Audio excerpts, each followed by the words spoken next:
Ya, selamat malam teman-teman. Kita bertemu lagi dalam webinar Mingguan Satu Pena yang berlangsung setiap hari Kamis malam Jumat, dan ini adalah pertemuan yang ke-133.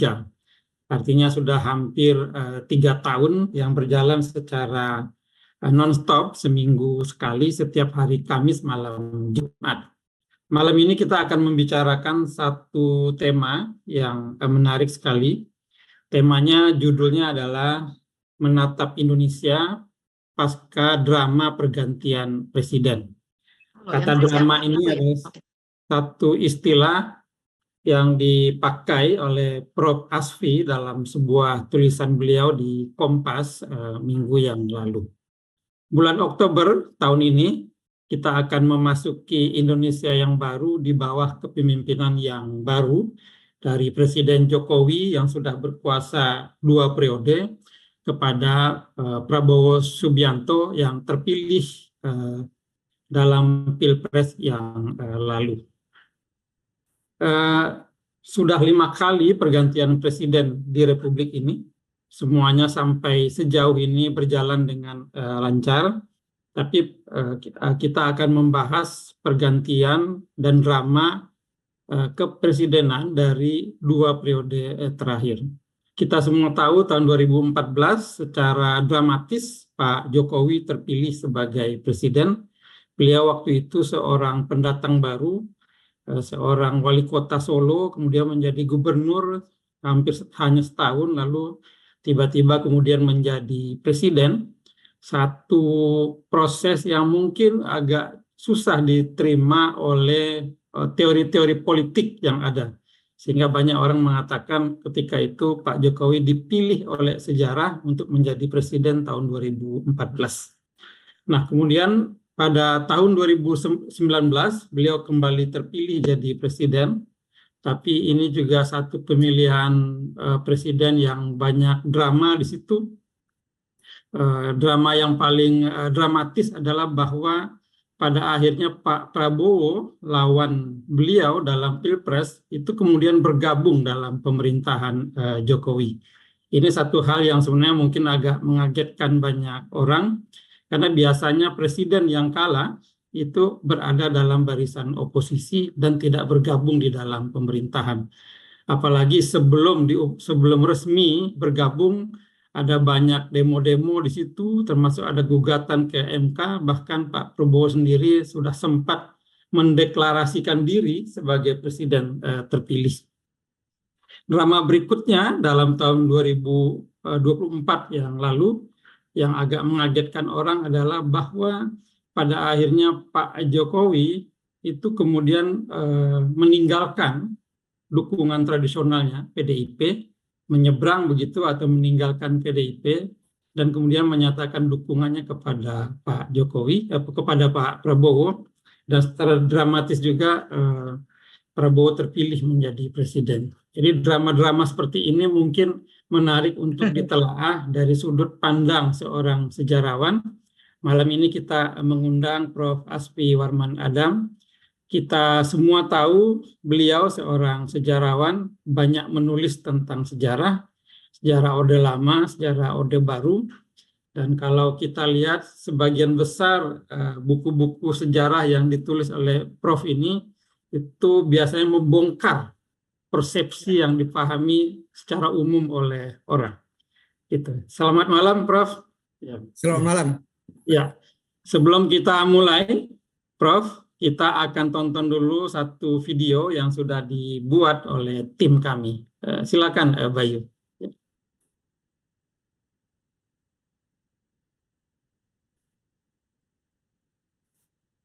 Oke, Mas Bayu. Oh, ternyata videonya ada problem. Belum ada ya, ternyata. problem.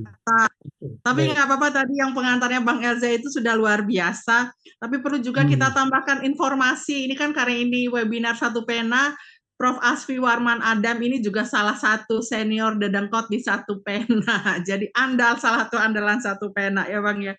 Apa bisa langsung kita ke beliau Bang untuk memaparkan ini? Karena ini pasti menarik sekali. Baik, silakan Prof. Ya, terima kasih.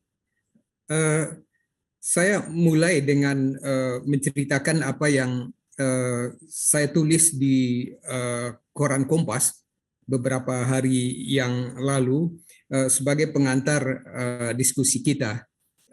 Mungkin bisa dibantu untuk share screen dari sana. Saya tidak bisa dari komputer saya. Baik, oke. Silakan Bayu, ada admin yang membantunya.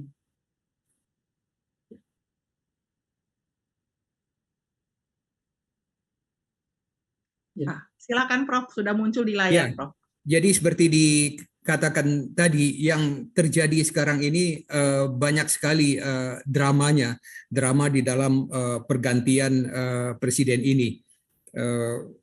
Slide yang berikutnya. Drama ini terjadi sebetulnya dengan 3 tokoh utama,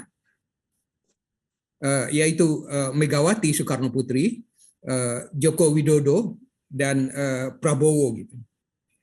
Kita tahu bahwa di dalam pemilihan presiden 2024 ini Megawati mengusulkan Ganjar sebagai calon presiden. Pada saat itu Prabowo itu belum mempunyai pasangan gitu. Tetapi kita tahu bahwa kemudian di dalam pertemuan antara Jokowi dengan Prabowo itu muncul nama Gibran, dan itulah yang kemudian dipasangkan dengan Prabowo. Di sini terdapat drama juga karena di dalam berbagai foto ataupun juga liputan di media dikesankan bahwa Jokowi itu sebetulnya menginginkan pasangan Prabowo dengan Ganjar Pranowo gitu. Tetapi ternyata yang kemudian muncul itu adalah putranya sendiri yang masih menjabat sebagai wali kota Solo. Saya sempat bertanya-tanya apakah Jokowi mengusulkan ataupun juga mewacanakan pasangan Prabowo Ganjar ini sebagai satu proposal yang memang dirancang untuk gagal gitu. Jadi, dan sebetulnya karena yang ingin dijadikan pasangan Prabowo itu adalah Gibran. Sekali lagi ini pertanyaan saya yang tentu harus dibuktikan kemudian. Slide yang berikutnya.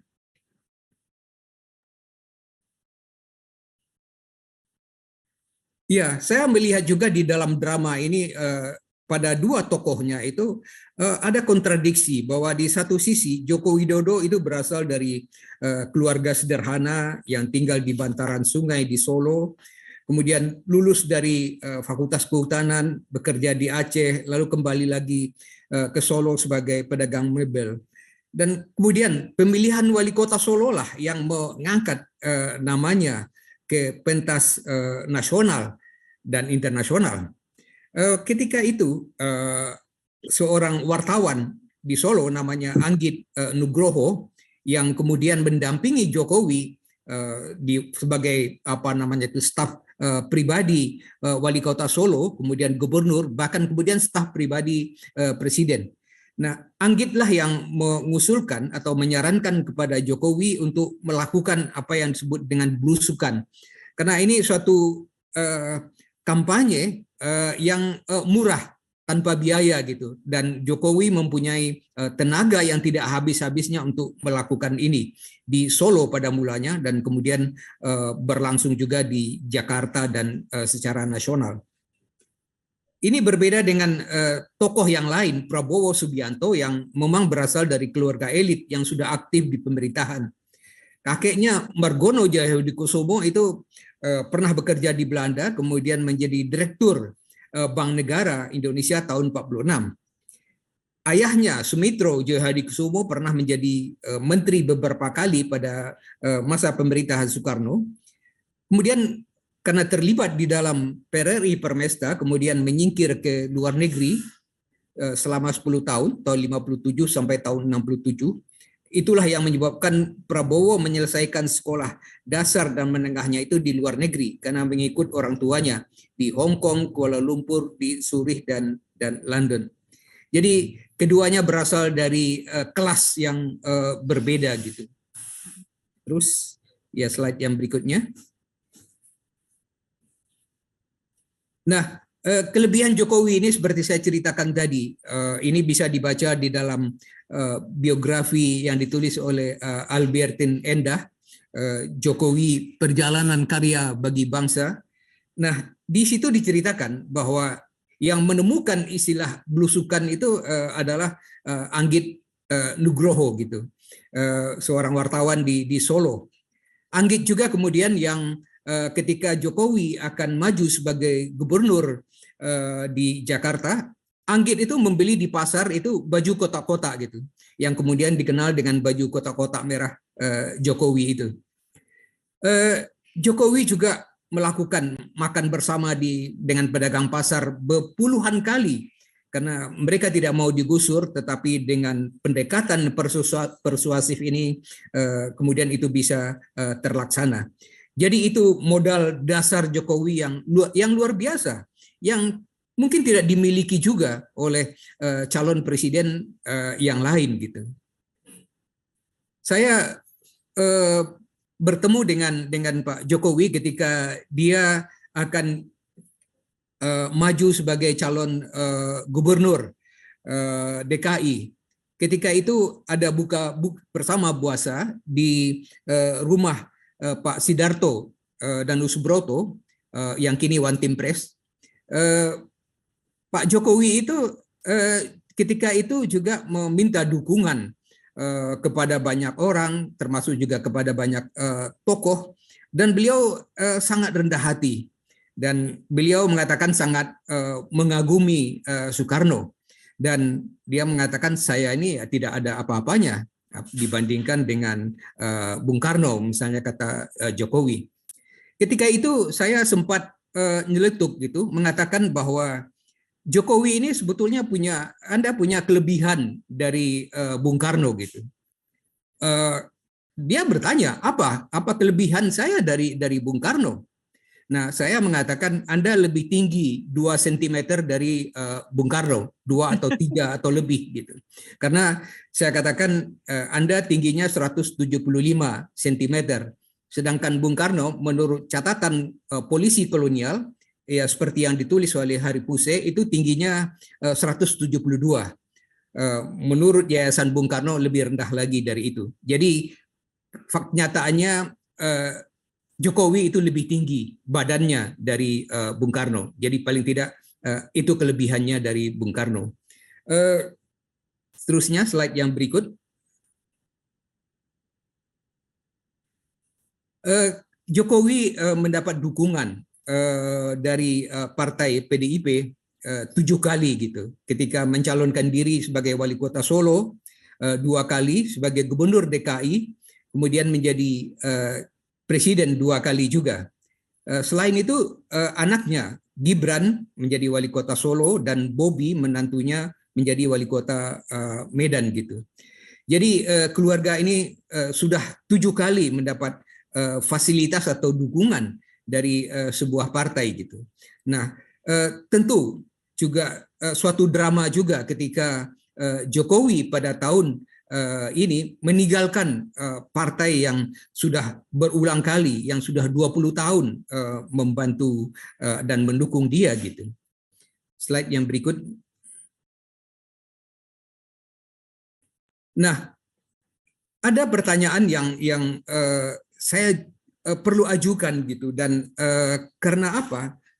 Karena Jokowi itu sudah berubah gitu. Mungkin pendukungnya mengatakan atau tidak mengetahui bahwa Jokowi itu sudah berubah gitu. Saya menulis tentang ini di dalam suatu artikel mengenai metamorfosis presiden. Kalau Jokowi itu dikatakan nepotisme, ya sebetulnya sudah mengusulkan Gibran pada tahun 2020 dan Bobi itu pada tahun 2021. Tetapi kalau pertentangan dengan Megawati, seorang sejarawan itu ingin tahu kalau perubahan itu persisnya itu kapan gitu, mulai tanggal berapa. Itu pada bulan Januari tahun 2023 ketika ada ulang tahun PDIP yang direncanakan untuk diadakan di Gelora Bung Karno, tetapi kemudian Menpora mengatakan bahwa lapangan utama itu dipakai untuk pertandingan U20 gitu, dan kemudian dipindahkan ke Kemayoran Expo. Dan ketika itu Megawati ya mengatakan Pak Jokowi jangan mentang-mentang ya dan semacamnya gitu. Ini disorot betul oleh televisi gitu. Dan kemudian pada hari-hari berikutnya Ganjar Pranowo, Gubernur Jawa Tengah, dan Wayan Koster, Gubernur Bali dari PDIP juga menolak tim Israel ke Indonesia gitu.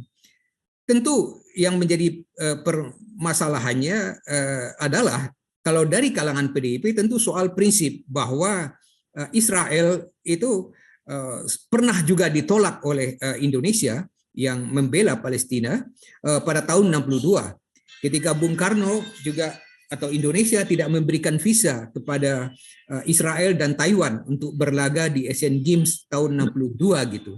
Dan ini hanya mengulang kembali ya kebijakan luar negeri yang sama. Ya, walaupun di sisi yang lain ini menjadi perdebatan juga karena U20 itu sebuah pertandingan internasional yang akan banyak ditonton di Indonesia karena kita ketahui sepak bola merupakan olahraga yang sangat populer di tanah air kita. Terus slide yang berikutnya. Tokoh yang lain yang berasal dari kalangan elit ini adalah Prabowo yang kembali ke Indonesia dan kemudian masuk AKABRI tahun 70 dan kemudian menjadi menantu Presiden Soeharto pada tahun 83. Ketika masih muda dia seperti diakuinya sendiri gitu, kadang-kadang ada nakal juga, pernah juga ada kasus gitu karena dia menuduh Benny Murdani itu akan melakukan kudeta gitu. Karena waktu itu ada penjualan senjata ke Pakistan gitu. Dan ini ditulis dengan jelas dengan gamblang di dalam buku Sintong Panjaitan. Tapi kemudian Sintong dan juga Luhut Panjaitan mengatakan itu tidak ada hubungannya dengan kudeta gitu. Kemudian kita tahu bahwa pada bulan Mei 98 itu ada terjadi penghilangan paksa terhadap aktivis yang melibatkan tim Mawar yang dipimpin oleh Prabowo Subianto. Sebagai akibatnya kita tahu bahwa Prabowo itu menyingkir ke Yordania selama beberapa tahun gitu. Tapi kemudian setelah pulang kembali konon Presiden Megawati memfasilitasi kepulangan Prabowo itu. Prabowo kemudian aktif di politik. Dia ikut konvensi Partai Golkar tahun 2004 dikalahkan oleh Wiranto. Kemudian mendirikan partai sendiri, Partai Gerindra tahun 2008 dan setahun kemudian menjadi cawapres berpasangan dengan Megawati. Kemudian ikut pemilihan presiden tahun 2014. Dan tahun 2019 yang keduanya dikalahkan oleh Jokowi gitu. Di sini yang menjadi juga catatan juga bahwa Prabowo itu pernah berpasangan dengan Megawati pada tahun 2009. Ketika orang menuduh bahwa Prabowo itu terlibat di dalam pelanggaran HAM berat, tetapi kenapa? Misalnya Megawati itu berpasangan dengan dia sebagai cawapres dan ketika mendirikan Gerindra dia juga melakukan pendekatan terhadap beberapa orang yang aktivis yang pernah diculik itu. Bahkan belakangan Prabowo juga mengangkat Budiman Sujatmiko, seorang ketua PRD itu menjadi dimasukkan ke dalam tim suksesnya gitu. Jadi ini jelas akan meredam tudingan terhadap pelanggaran HAM berat yang dilakukan oleh Prabowo gitu. Slide yang berikutnya. Ini yang terakhir ini saya membaca tulisan Yudi Latif di Kompas 1 atau 2 hari yang lalu yang mengatakan bahwa Prabowo itu sudah memasuki putaran akhir masa edarnya. Tidak ada lagi yang harus ia kejar sebagai ambisi pribadi. Hartanya sudah banyak, pangkat militer tertinggi, dan kemudian tahta kepresidenan itu sudah diraihnya. Ia sudah berjuang 3 kali, untuk ketiganya itu berhasil sebagai presiden. Sebelumnya juga sudah maju sebagai calon wakil presiden. Yang diperjuangkan menurut Yudi Latif itu tinggal warisan nama baik. Apakah dia akan melakukan itu? Apakah mengikuti jejak menurut Yudi Latif Abraham Lincoln? Tetapi bukan hanya Abraham Lincoln. Di Indonesia sendiri banyak tokoh nasional yang juga mempunyai nama baik, Bung Hatta dan lain-lain yang juga bisa diikuti. Dan Yudi Latif kemudian mengutip pernyataan dari Lyndon B. Johnson, tugas terberat presiden bukanlah mengerjakan apa yang benar, melainkan mengetahui apa yang benar. Saya kira keduanya penting gitu. Mengetahui apa yang benar dan setelah itu baru mengerjakan apa yang benar.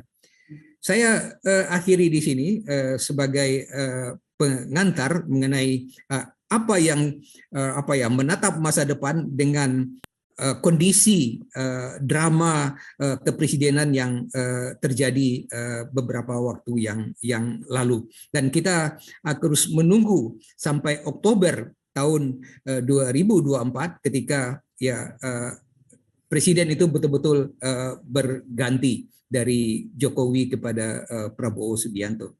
Terima kasih. Ya, baik, terima kasih Prof. Asfi. Menarik sekali tadi uraiannya tentang drama-drama pergantian presiden, pemilihan presiden Jokowi dan Prabowo. Tadi Prof menyebutkan juga bahwa salah satu kunci sukses Jokowi adalah blusukan yang ditemukan rupanya oleh seorang wartawan. Kita nggak tahu nih kalau Prabowo apa makan siang gratis atau oke gas ya. Saya kira mungkin nanti akan dicatat juga itu yang membuat nama Prabowo sangat populer. Sebelum kita diskusi ya dengan kawan-kawan, Tami, mungkin pertanyaannya adalah kira-kira ini apa yang terjadi ya? Apakah ini membelotnya Jokowi ke Prabowo meninggalkan PDIP yang sudah 20 tahun membesarkannya? Ini apakah dalam konteks sebenarnya Jokowi lebih merasa bisa mengendalikan atau memanfaatkan Prabowo, atau sebaliknya apakah sebenarnya Prabowo bisa memanfaatkan Jokowi? Kira-kira ini di mana nih titik ininya dalam konteks sejarah, Prof? Iya, itu pertanyaan yang saya ajukan juga di dalam tulisan saya. Apakah di dalam hal ini Jokowi yang sudah tentu tidak mau sekedar dianggap petugas partai. Oleh karena itu dia membentuk koalisi yang kuat. Dia mengandalkan banyak partai, tidak mau tergantung kepada satu partai saja, dan bahkan kemudian juga memasukkan ke dalam kabinet orang yang menjadi lawannya di dalam Pilpres, Prabowo dan Sandiaga Uno. Jadi dia mempunyai menghimpun kekuatan yang sangat besar itu untuk juga melaksanakan rencana dia atau kegiatan dia yang cukup ambisius, yang menurut hemat saya juga sebetulnya mengikuti apa yang sudah dilakukan oleh Bung Karno. Bung Karno sudah menggagas, bahkan juga sudah membuat ya secara sederhana sketsa tentang ibu kota yang baru itu di Kalimantan, di Palangkaraya, yang direncanakan oleh Bung Karno. Dan kemudian kita tahu Jokowi di dalam periode kedua, mungkin dalam periode pertama hal itu tidak terpikirkan atau tidak pernah dibicarakan, seperti juga dikritik oleh Pak Yusuf Kalla. Memang itu baru dalam periode kedua mengemuka gagasan itu, tidak atau bukan dalam periode pertama kepresidenannya. Nah, untuk melaksanakan itu, dia ingin ada jaminan bahwa ada kesinambungan pemerintahan gitu. Mungkin di dalam hal ini dia merencanakan atau mengusulkan Prabowo dan Ganjar itu sebagai penggantinya gitu. Tetapi yang menjadi tanda tanya juga di sisi yang lain, kita juga mendengar wacana 3 periode gitu. Bahkan ketika itu ditolak oleh Ketua Umum PDIP, dan Jokowi juga ataupun juga orang di dekat Jokowi itu juga menyampaikan usulan yang lain, penambahan waktu karena sudah terpakai untuk penyelesaian COVID-19 misalnya gitu. Jadi di satu sisi gitu ada keinginan untuk melakukan ya pekerjaan-pekerjaan yang ambisius ke depan dan ingin ada jaminan untuk keberlangsungannya. Tetapi di sisi yang lain, apakah karena ketersinggungannya kepada Megawati Soekarno Putri, dia tega gitu untuk meninggalkan partai yang sudah membantu dia 20 tahun. Mungkin PDIP akan menganggap Jokowi itu bukan hanya meninggalkan partai, tapi berkhianat terhadap partai gitu. Dan saya agak heran kalau ada orang bertanya, apakah Jokowi diundang di dalam Rakernas PDIP besok gitu. Menurut saya pertanyaan itu tidak perlu lagi. Kenapa? Karena dalam kondisi ataupun fakta yang saya kemukakan itu sesuatu yang mustahil gitu. Tapi mungkin mereka tidak ingin ya melakukan apakah pemecatan terhadap Jokowi dan semacamnya. Tetapi sesuatu yang menyakitkan tentu dialami oleh Megawati Soekarno Putri gitu. Walaupun ya orang bisa mengatakan juga bahwa Megawati itu pernah mengata-ngatai seorang presiden misalnya dengan menyebutnya sebagai petugas partai dan lain-lain gitu. Namun yang ingin saya katakan di sini, di sisi yang lain Prabowo yang sudah 2 kali kalah menghadapi Jokowi, apakah di dalam hal ini tidak memanfaatkan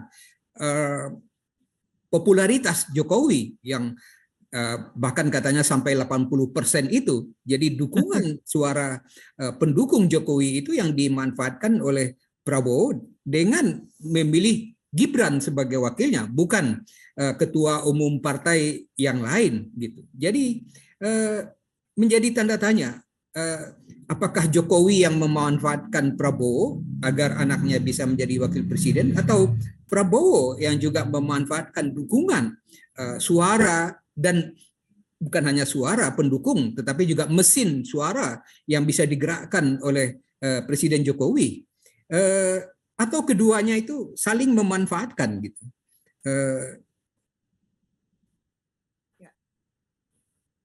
Bang Elza, ini kan sudah ada beberapa nih kawan yang berkomentar.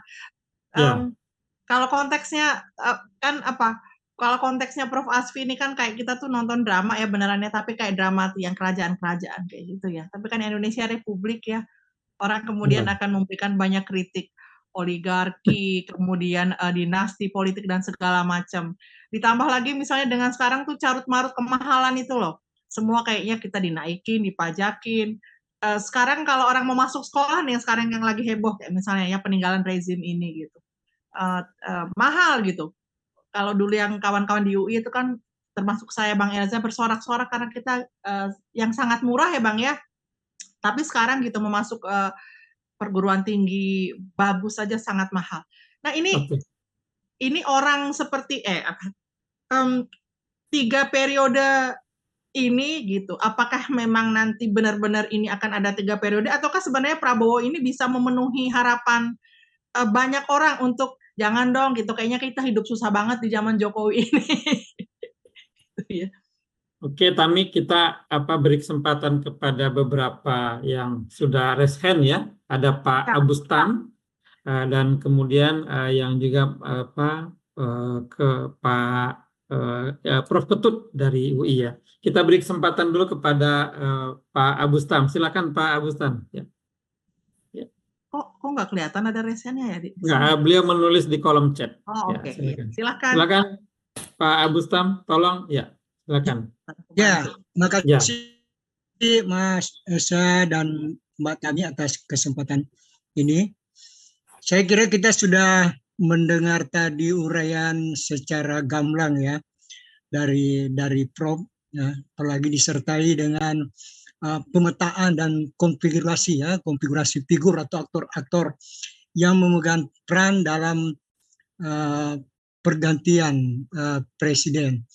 Ya, tentu saya kira tatanan dinamika perkembangan politik ini, saya kira tentu kita tidak bisa mengabaikan, melupakan adalah itulah format yang dilahirkan oleh reformasi ya, sehingga dinamika itu selalu ada, selalu seperti banyaknya figur yang muncul dan lain sebagainya, sehingga keran demokrasi benar-benar itu dibuka. Ya, saya kira itu yang harus kita akui, bahwa dengan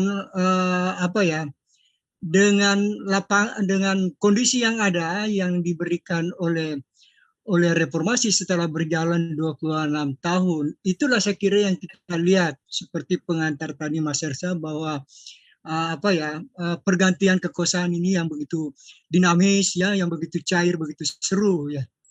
Saya kira banyak hal yang kita bisa saksikan ya, termasuk hal-hal saya kira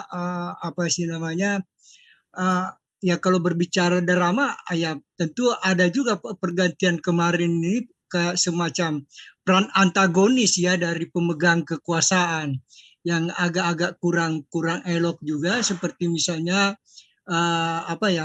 munculnya hal-hal yang seperti ada dalam putusan MK ya, yang dissenting opinion itu yang tidak bisa dipungkiri, karena itu fakta menyatakan bahwa faktanya ditemukan ada yang namanya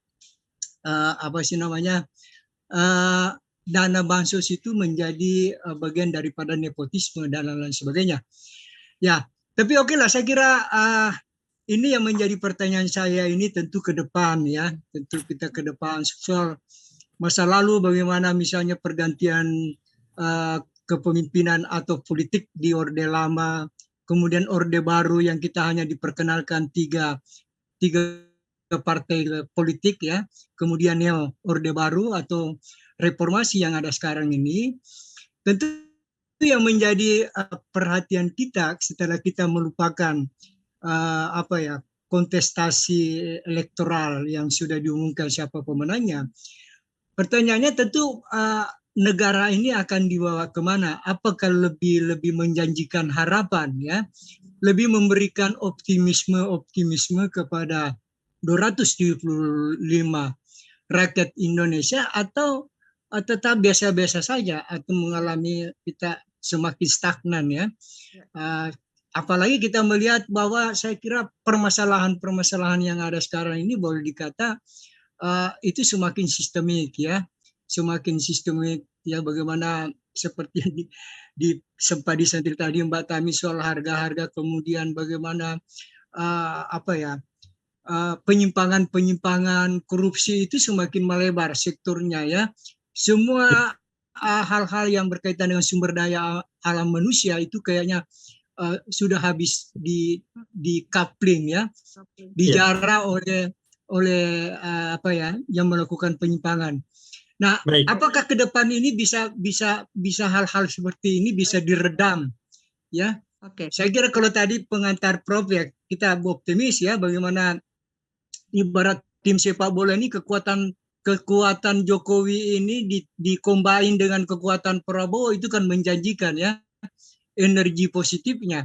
Tapi apakah benar-benar ini bisa kita sudah tangkap intinya ya Bang ya, berarti apakah ini memberikan harapan ke depan yang lebih baik ya Bang ya? Betul. Kira-kira, ya? Atau sebaliknya malah justru paradoks ya dalam perjalanan ini. Saya kira sejarah ke depan ini tentu ditentukan ya. Oke, makasih. Assalamualaikum Terima kasih warahmatullahi atas wabarakatuh. Bang Salam, Eza, silakan kita dijawab, kasih Prof. kesempatan Mungkin atau dijawab langsung dulu ya. dijawab? Oke, langsung Dijawab dijawab, dulu. Prof. Silahkan. Pak. Iya, Iya. banyak sekali tantangan yang dihadapi ya dari dalam negeri maupun dari luar negeri. Tetapi yang menjadi apa namanya itu pertanyaan pertama itu adalah kondisi presiden dan wakil presiden kita yang akan datang gitu. Saya melihat pada masa Pak SBY yang pertama tahun 2004, ketika itu terasa ada harapan baru gitu. Akan ada perubahan dari yang sebelumnya gitu. Demikian juga dengan pada tahun 2014 ketika Jokowi baru menjadi presiden. Jokowi yang sudah bertekad akan melakukan nawacita yang sangat ideal itu gitu. Ada harapan ketika itu muncul gitu. Tetapi harapan itu pada masa-masa atau pada tahun terakhir ini menjadi memudar gitu. Nah, kemudian pada periode yang sekarang pada tahun 2004 ini, saya tidak melihat dengan apa namanya itu, saya belum diyakinkan gitu oleh apa yang disampaikan oleh Prabowo Gibran ini di dalam kampanye, di dalam debat Pilpres beberapa waktu yang lalu gitu. Yang soal yang sangat sederhana saja, misalnya makan siang gratis atau minum susu gratis gitu. Itu apakah betul-betul perlu untuk bangsa ini gitu? Saya berpikir jangan-jangan ini sama seperti juga program ataupun juga wacana mobil SMK yang disampaikan oleh Jokowi ya pada masa awal atau sebelum menjadi presiden misalnya. Itu ya tidak jadi ataupun tidak ada realisasinya, tidak berhasil gitu. Dan tapi orang ya kemudian karena penampilan Jokowi yang terus dengan belusukannya, dengan peresmian jalan tol dan lain-lain, ya orang menganggap ya sudahlah SMK dan itu tidak berhasil gitu ya. Tetapi saya juga melihat atau merasa ragu apakah makan siang gratis ataupun minum susu gratis itu merupakan sesuatu yang dibutuhkan oleh bangsa ini untuk maju gitu. Saya lebih prihatin ya dengan kondisi pendidikan yang ada sekarang ini yang sangat sederhana gitu, bahwa ketika saya kuliah di Gajah Mada dan di UI itu biayanya sangat murah gitu dan tidak memberatkan orang tua gitu. Ketika anak saya masuk kuliah di UI 20 tahun yang lalu itu sudah mulai mahal ya, dan sekarang ya bukan main. Jadi tidak semua orang tua juga sanggup untuk menyekolahkan anaknya. Itu lebih penting menurut hemat saya ketimbang misalnya memberikan makanan gratis. Makanan gratis itu masih bisa ditanggung oleh orang Indonesia secara umum gitu ya, bahwa ada bantuan terhadap orang miskin itu bisa dilakukan melalui dana bantuan sosial dan semacamnya. Tapi saya mempertanyakan itu program-program yang sudah diajukan itu. Jadi saya merasa mempertanyakan gitu, apakah ini akan dilakukan oleh Prabowo dan Gibran pada masa 5 tahun yang akan datang gitu. Saya berharap bahwa Prabowo itu seperti tadi dikatakan oleh Yudi Latif itu mendapatkan suara yang benar gitu. Barangkali dia mendapatkan orang-orang di sekelilingnya yang bisa memberikan masukan ataupun nasihat yang betul-betul bermanfaat untuk negara ini gitu. Jadi tidak sekedar misalnya harus menjalankan ya minum susu gratis ataupun makan gratis itu untuk seluruh Indonesia gitu. Oke, iya terima kasih Prof. Saya mau langsung ke kedua, Bang Eza, apakah masih memantau? Minta tolong Prof Ketut, tadi Prof Ketut bermohon, kemudian yang ketiga itu sebentar tadi Paulus Laratmase. Jadi kita ambil dulu 2 pertanyaan ya, Bang Paulus, Prof Ketut dulu, kemudian Bang Paulus. Mohon singkat padat, silakan. Mohon dibantu Bayu. Ya, silakan Prof. Selamat malam Elza, Tami, Halo Prof. Mas Malam. Asfi, ya kangen ya, selamat ya. Ya yang santai aja, saya santai saja. Nah, jadi menarik tuh, temanya diskusi drama, drama pasca, dan dramanya terus muncul tadi ya, Pak Asfi, semuanya jadi drama gitu loh. Jadi akhirnya saya bingung, kalau semua jadi drama, ya sutradaranya siapa kan gitu. Jadi rakyat ini penonton kan begitu jadinya. Kalau itu artinya ya kalau saya bikin puisi boleh aja menggunakan judul drama itu. Tapi yang dibahas ini saya kira sesuatu yang serius sekali gitu ya. Nah, sekarang saya sepakat dengan Pak Asfi ya. Saya juga suka sejarah ya. Sejarah ya. Tapi pendekatan sejarah saya beda. Karena sejarah itu hanya untuk pelajaran memperbaiki peradaban.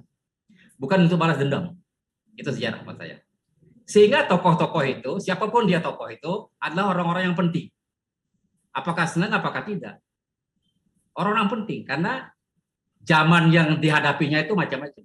Gitu kan. Jokowi bagus, Bu Mega bagus, Prabowo bagus ya.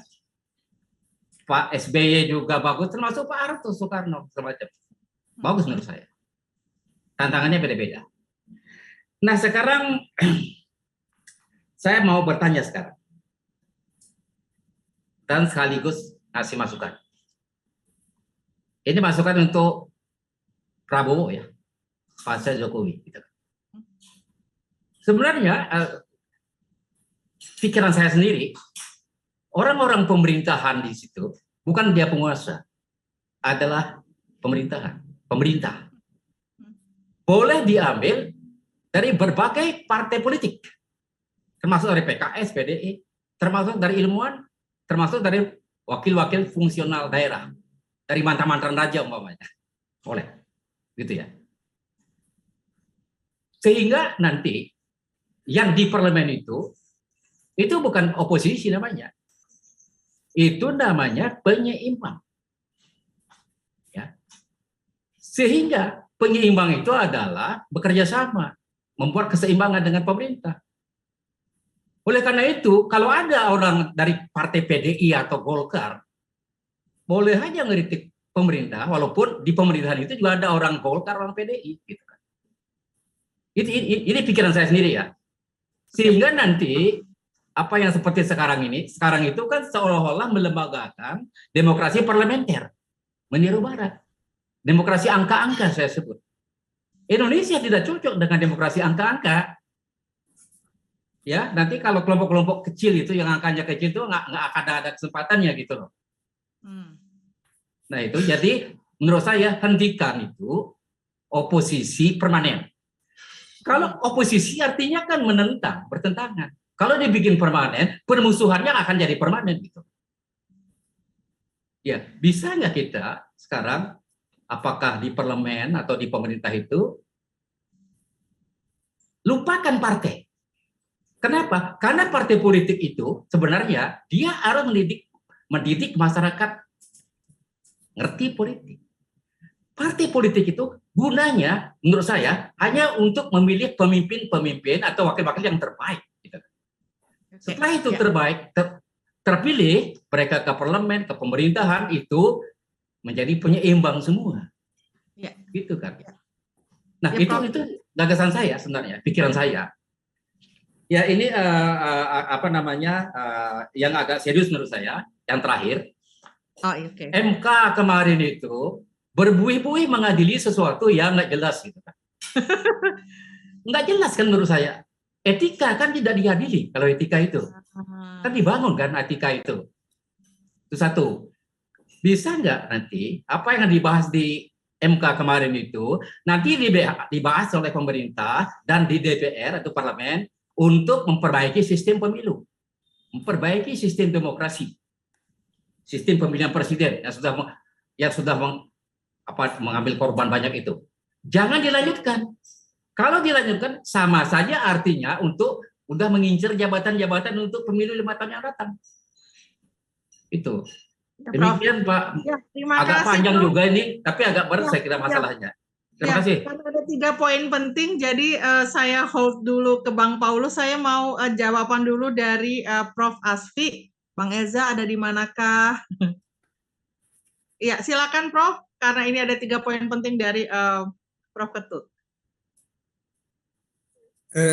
Ya, saya melihat ya mungkin solusi yang kecil saja yang bisa diambil itu adalah memilih tokoh-tokoh, apakah itu akademisi, teknokrat, ataupun juga tokoh politik, tetapi ketika tokoh politik itu masuk di kabinet, dia tidak lagi mewakili atau menjadi pengurus partainya.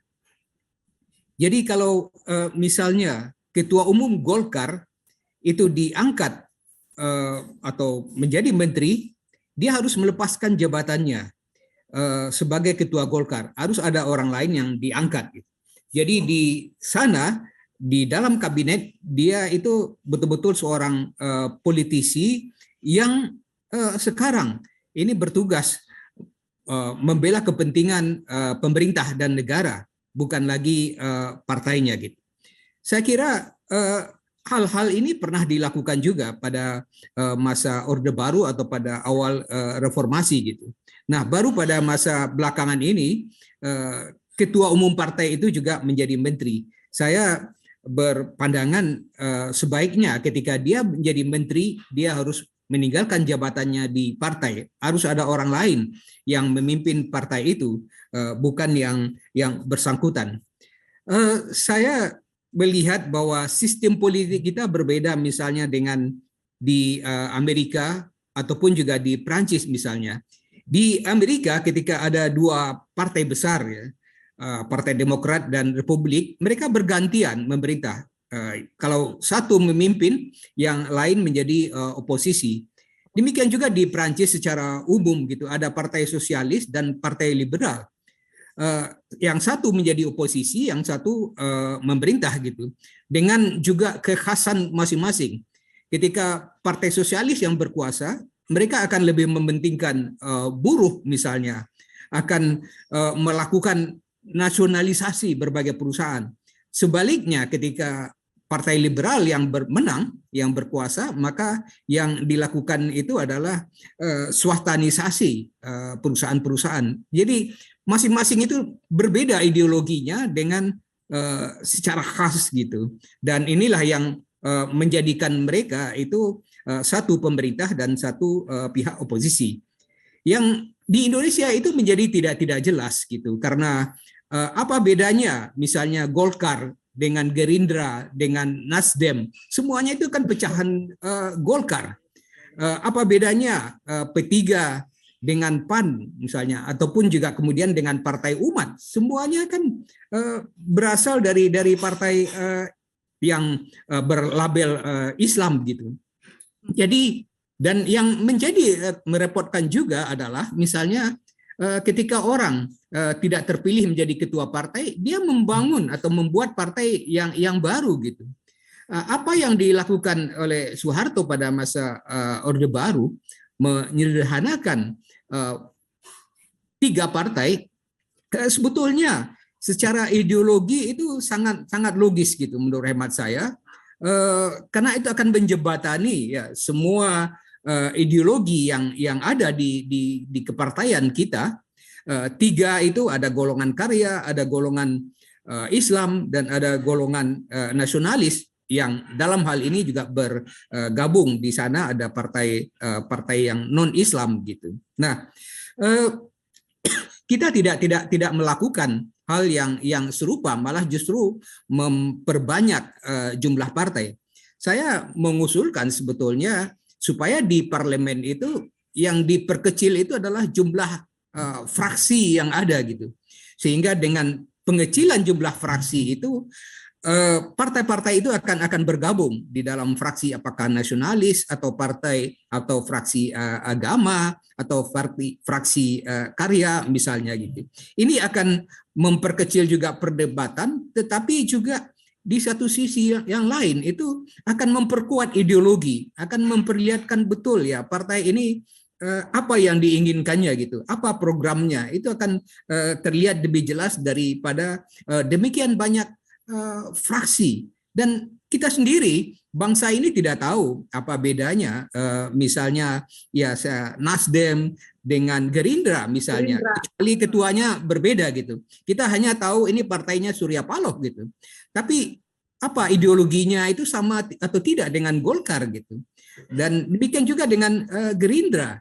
Nah, PKB mungkin gitu, karena di situ ada unsur NU-nya, dan PAN itu lebih ada kedekatan dengan Muhammadiyah misalnya gitu. Tapi yang lain-lain itu kan tidak jelas gitu, hanya pecahan-pecahan dari partai yang ada gitu.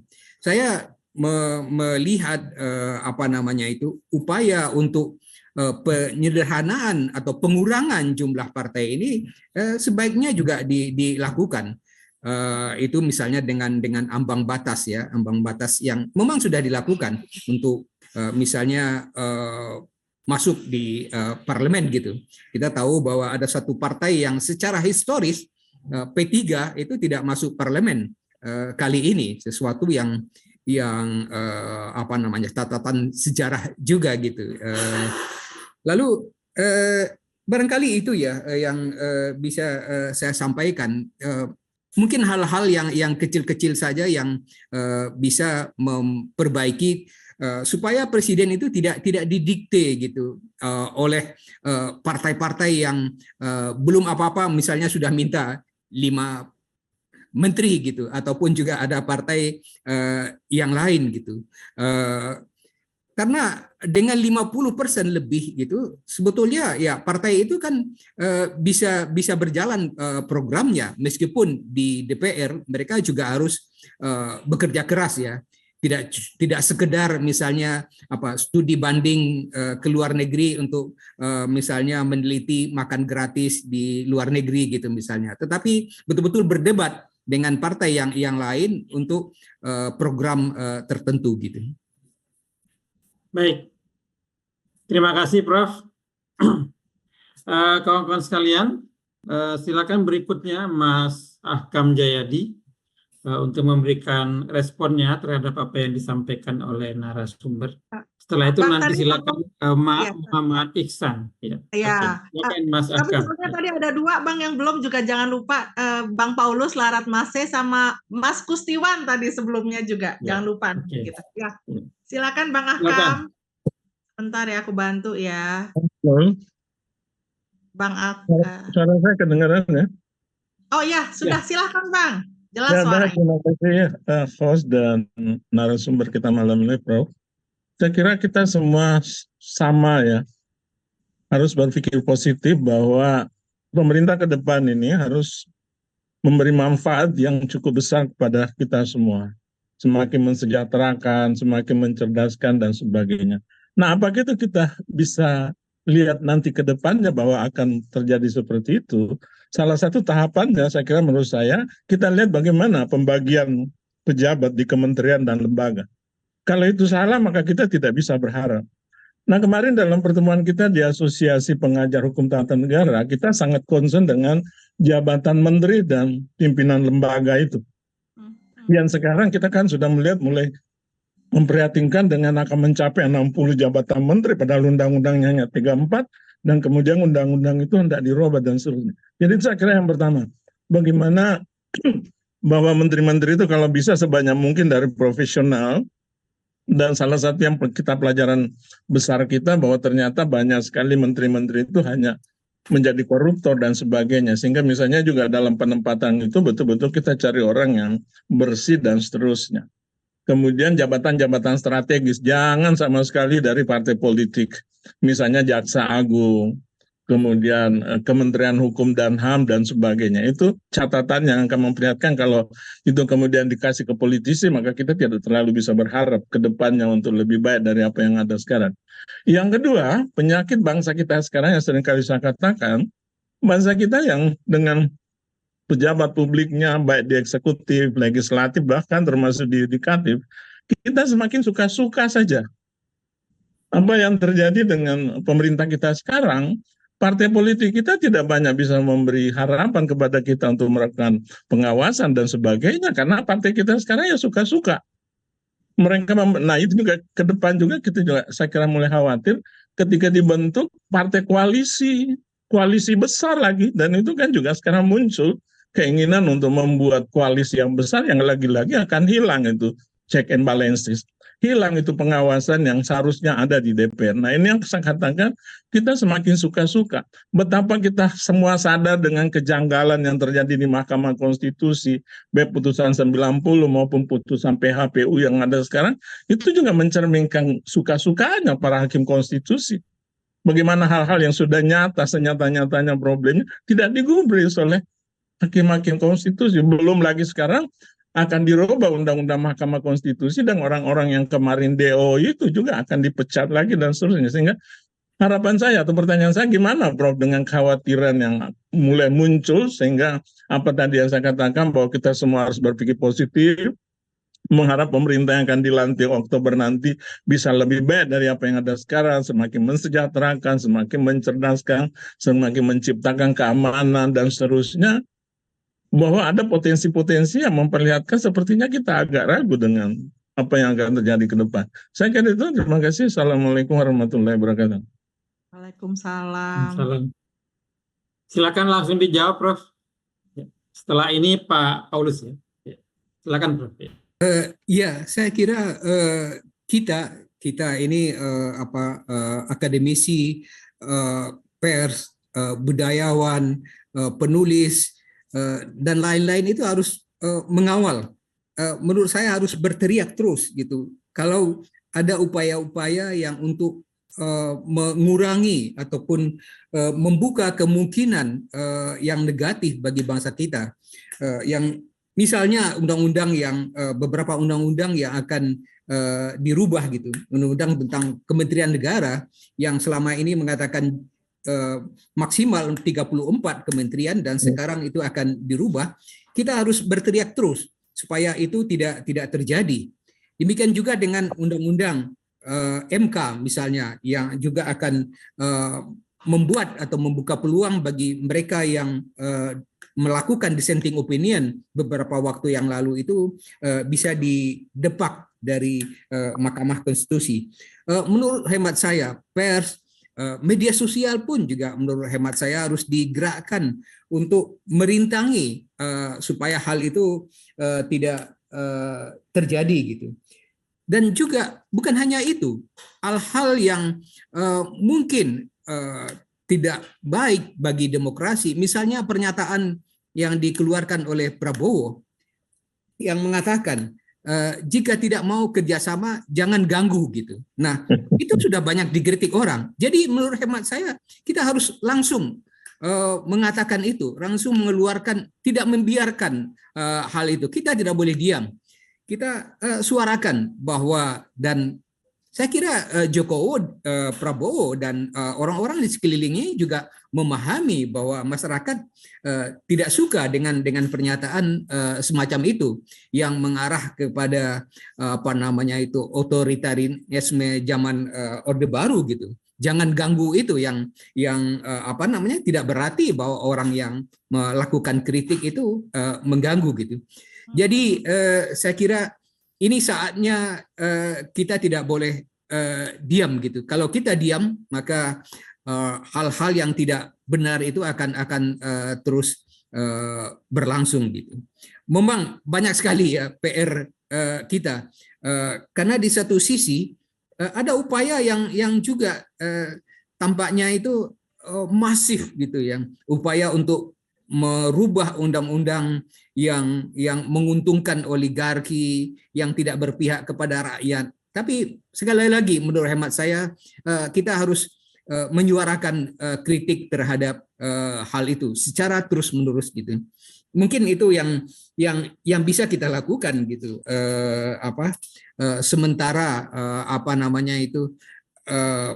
rezim yang memerintah ini belum sebesar atau sekuat rezim Orde Baru gitu misalnya.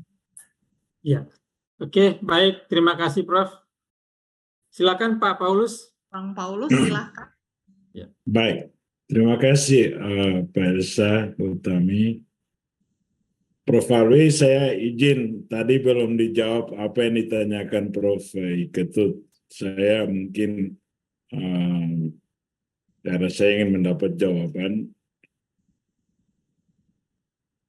saya formulasi kembali apa yang tadi disampaikan Prof. Ketut tadi. Pertama, bahwa sejarah Indonesia membuktikan bahwa pemilu 2024 ini etika politik sangat dikesampingkan dalam berbagai pertimbangan keputusan hakim. Artinya bahwa dalam tatanan struktur sebuah produk hukum, ternyata keputusan politik lebih tinggi daripada sebuah tatanan etis. Itu sebabnya hakim mengesampingkan semua pertimbangan etis dari seorang Prof. Manyes. Dan memang faktanya demikian, Prof. Bahwa secara yuridis APBN sudah disahkan, maka Presiden menggunakan uang seenaknya juga tidak etis sekalipun, yang penting sesuai dengan aturan sah menurut hakim. Nah, ini prinsipnya bahwa ternyata etika sangat diinjak-injak dalam sebuah keputusan hukum. Dan sejarah harus mencatat itu. Pertanyaan kedua yang di luar saya formulasi dari Prof. Ketut tadi untuk ingin mendapat jawaban. Ada sebuah fenomena yang saya alami selama di Papua. Orang yang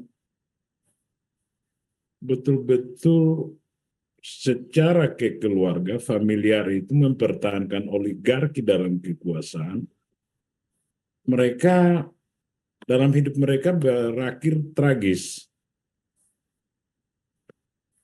Apakah ini sebuah fenomena alam? Untuk mau mengingatkan bahwa kerakusan terhadap kekuasaan itu dengan berbagai macam cara untuk mendapatkan kekuasaan itu mau bilangnya, bahasa teologi bilangnya karma lah, ya. Dan kebetulan saya kasih contoh di lingkungan saya ini ada 3 mantan bupati yang rumahnya dekat rumah saya. Kalau lari pagi ketemu mereka, tidak ada satu orang pun selamat pagi pun tidak, begitu. Artinya, sanksi sosial itu nampak sekali dalam alienasi pergaulan sosial.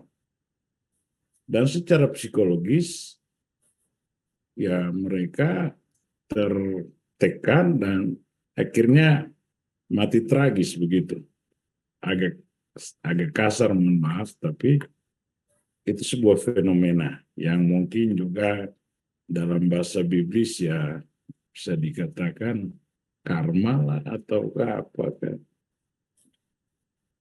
ketika seorang Mbak Tutut jadi menteri, seorang teman saya aktivis tukang demo-demo bilang, ini gejala jatuh dekat nih. Maaf saya agak pakai dialek Papua sedikit. Jadi 98 Soeharto terguling. Lalu ketika saya ketemu sudah ubanan semua, sudah pada botak, lalu saya bilang, apa yang saya bilang dulu? Terjadi kan? Prof, ini kita setback, tapi itu juga bagian dari sejarah. Apa sih pandangan seorang sejarawan terkait fenomena ini? Dan Prof Ketut tadi saya ulang rumuskan kembali, karena Prof belum jawab, saya izin Prof Ketut, saya ingin mendapat jawaban. Terima kasih Prof, Pak Elsa, Bu Tab, terima kasih. Ya, silakan Prof. Terutama tadi soal etika politik yang diabaikan ya. Silakan.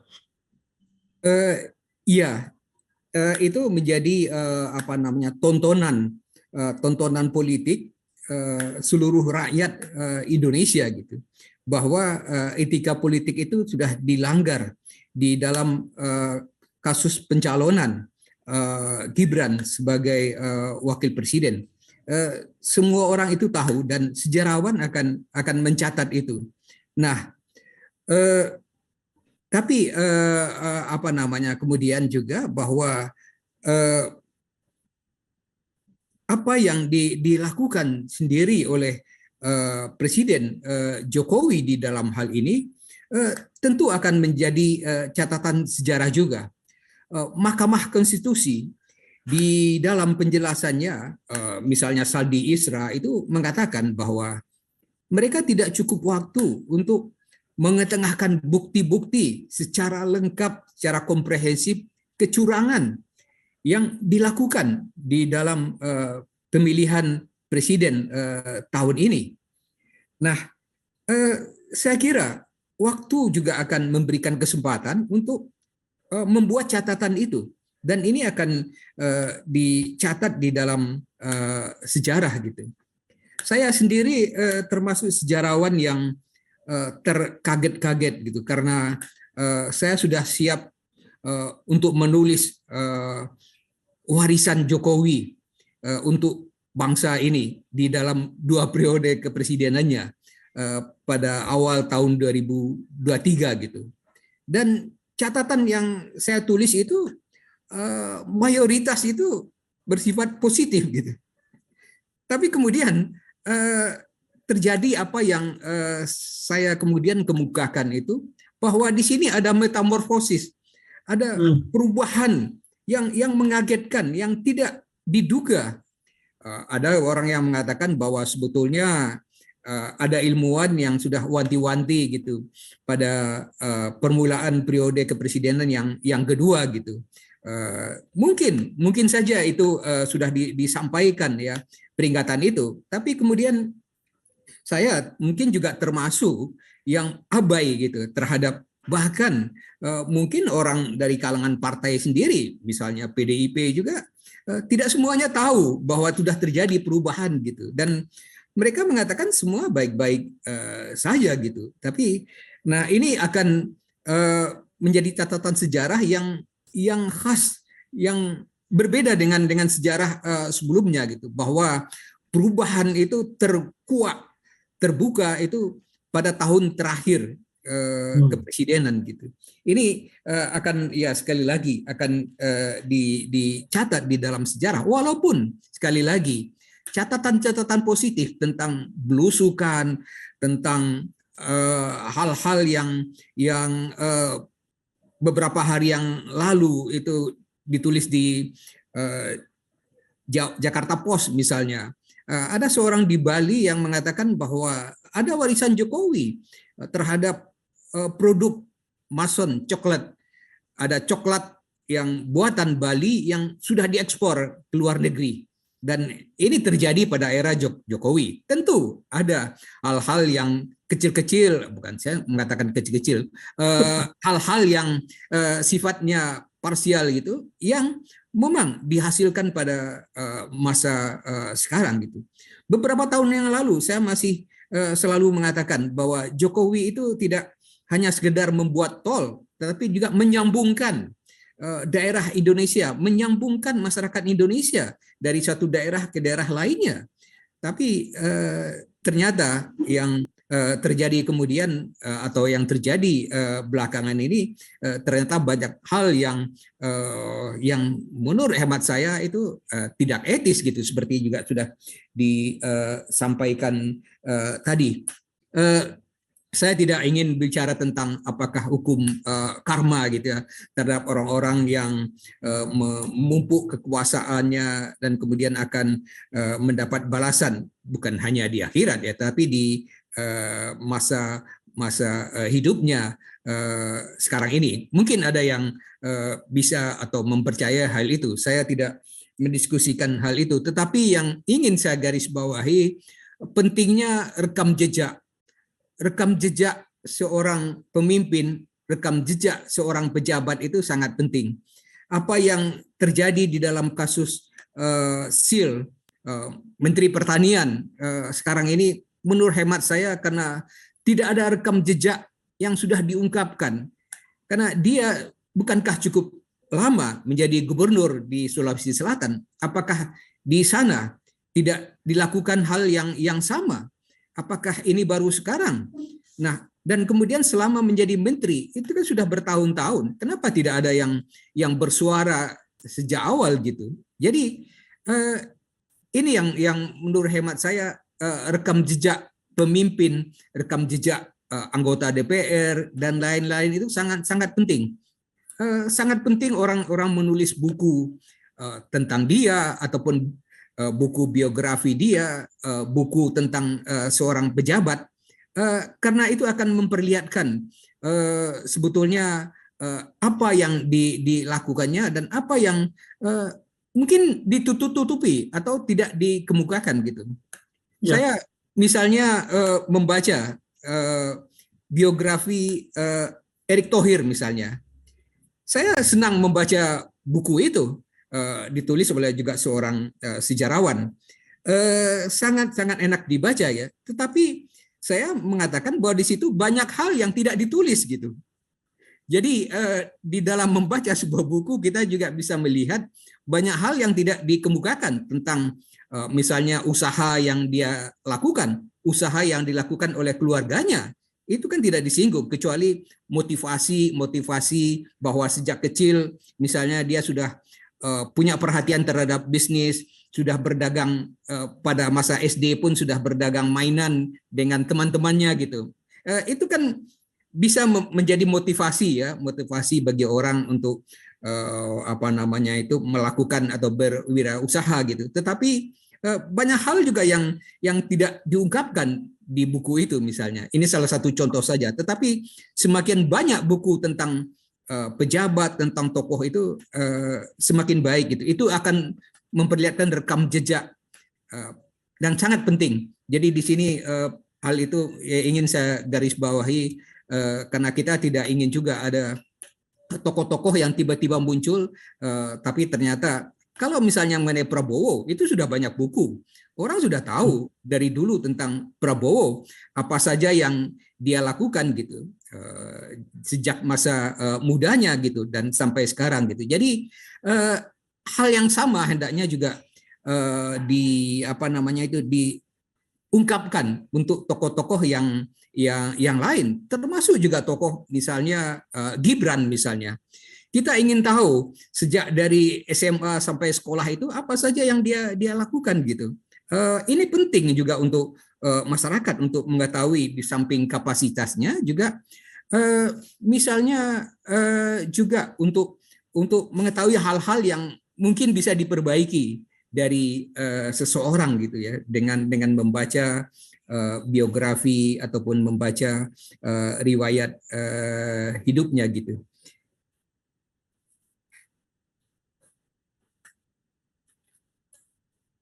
Iya. Terima kasih.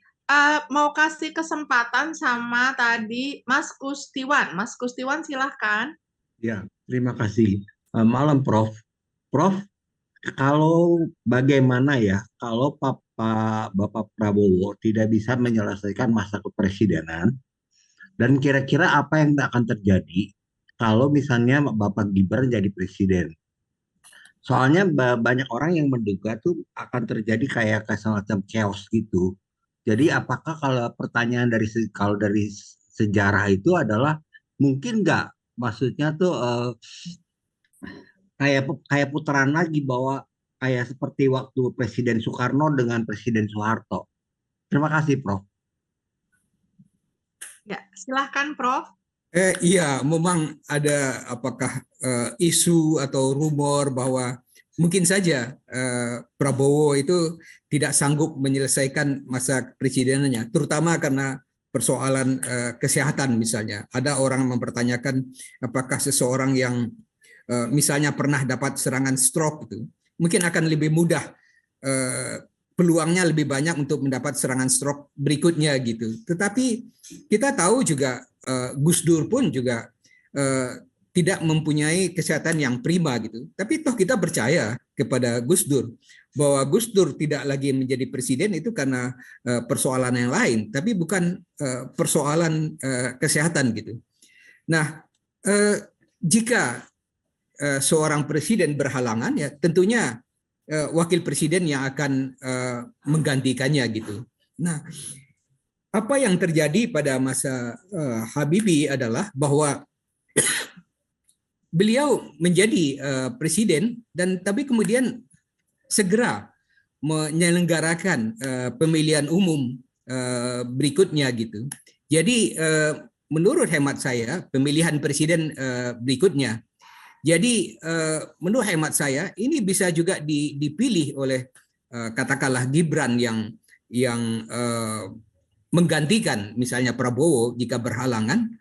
Gibran itu tidak menggantikannya sampai 5 tahun sampai habis masa periodenya, tetapi dia dengan secepatnya misalnya menyelenggarakan pemilihan presiden berikutnya gitu, sehingga akan juga menurut hemat saya akan memperbesar juga legitimasinya jika dia masih dipercayai untuk menjadi misalnya presiden gitu.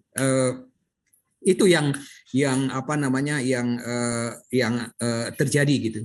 Tapi saya melihat bahwa ini sebetulnya sudah diatur di dalam sistem ketatanegaraan kita. Jadi termasuk juga jika keduanya itu berhalangan, tentu ada beberapa orang menteri yang menteri luar negeri, menteri dalam negeri yang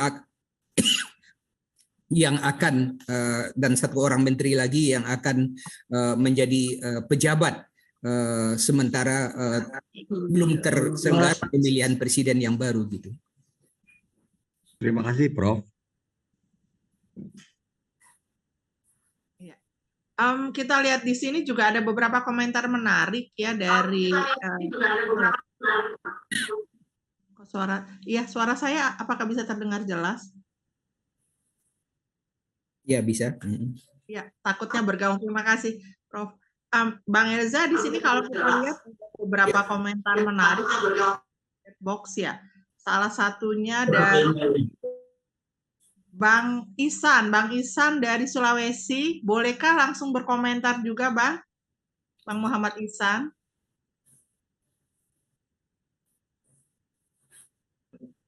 Bisa ya? Ya, silahkan, Bang. Ya, makasih. Assalamualaikum warahmatullahi wabarakatuh. Prof, saya sebenarnya menulis tadi, Mbak Tami ya. Jadi ini kan tadi sudah banyak ditanyakan. Cuma memang saya bertanya secara ya straight to the point saja, Prof saya. Kira-kira dengan kepemimpinan baru ini nanti, Pak Prabowo dengan Pak Gibran ini, seberapa besar peluang Indonesia menjadi lebih baik, Prof? Nah, apakah ini kan banyak krisis yang tidak terselesaikan sampai di ujung periode Pak Jokowi itu banyak sekali yang menumpuk. Bukan hanya persoalan utang dan sebagainya, tapi ada masalah-masalah sosial dan sebagainya yang itu menjadi perhatian. Kira-kira seberapa seberapa tinggi harapan kita terhadap duet ini, Prabowo Gibran, Prof. Makasih, Prof. Assalamualaikum warahmatullahi wabarakatuh. Waalaikumsalam. Terima kasih, Bang Ihsan. Ya, Prof. Asfi, silahkan.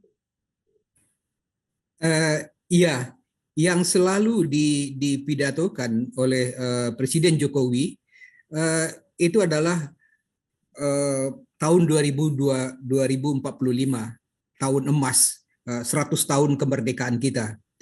Dan ia mengatakan atau menginginkan bahwa ketika itu kita sudah menjadi negara maju. Tentu boleh saja ya mencita-citakan atau bercita-cita setinggi itu ya. Tetapi di sisi yang lain gitu, kita lihat bahwa banyak ya permasalahan yang kita hadapi sekarang ataupun yang baru terbuka sekarang. Sebelumnya sudah ada persoalan, tetapi sekarang ini semuanya muncul ke permukaan, tidak lagi di bawah karpet gitu. Jadi secara serempak kita melihat berbagai persoalan gitu. Nah, saya melihat gitu bahwa bangsa kita ini kalau dari sejarahnya itu saya merasa percaya dan juga bahwa bangsa yang besar ini berapa kali mengalami ya keajaiban sejarah gitu, bahwa misalnya tahun 45 kita bisa memproklamasikan kemerdekaan dalam situasi yang demikian kritis. Kita tidak mempunyai persenjataan, angkatan perang, polisi yang cukup gitu, tetapi kita dengan gagah berani itu menyampaikan menyatakan bahwa kita merdeka gitu. Dan kita juga jangan lupa pada tahun 98 kita juga mengalami keajaiban ketika kita yang sudah diramalkan akan kolaps negara ini, tapi kita bisa berhasil keluar dari persoalan itu dan mulai menata kembali negara ini dan bahkan mulai memperbaiki demokrasi kita yang lebih baik dari pada masa Orde Baru gitu. Nah, saya melihat bahwa tantangan yang dihadapi pada masa sekarang ini cukup besar dan malah semakin banyak ya. Saya hanya melihat bahwa hal itu tidak menyurutkan optimisme kita bahwa kita akan lebih baik, tetapi mungkin kemajuan itu tidak secepat yang dibayangkan. Saya hanya berpandangan demikian gitu, bahwa mungkin misalnya tahun 2005 kita mengatakan akan mencapai titik 100 gitu, tapi mungkin baru sampai 80 atau 75, tetapi sudah lebih maju misalnya dari titik yang 60 kalau dari sekarang misalnya gitu. Jadi saya juga melihat bahwa misalnya pemindahan ibu kota itu menurut hemat saya sesuatu yang sudah dirancang juga oleh Presiden Soekarno, dan dengan kalau tujuannya betul-betul ingin menggeser pembangunan ke tengah dan ke timur Indonesia, menurut saya itu sangat ideal.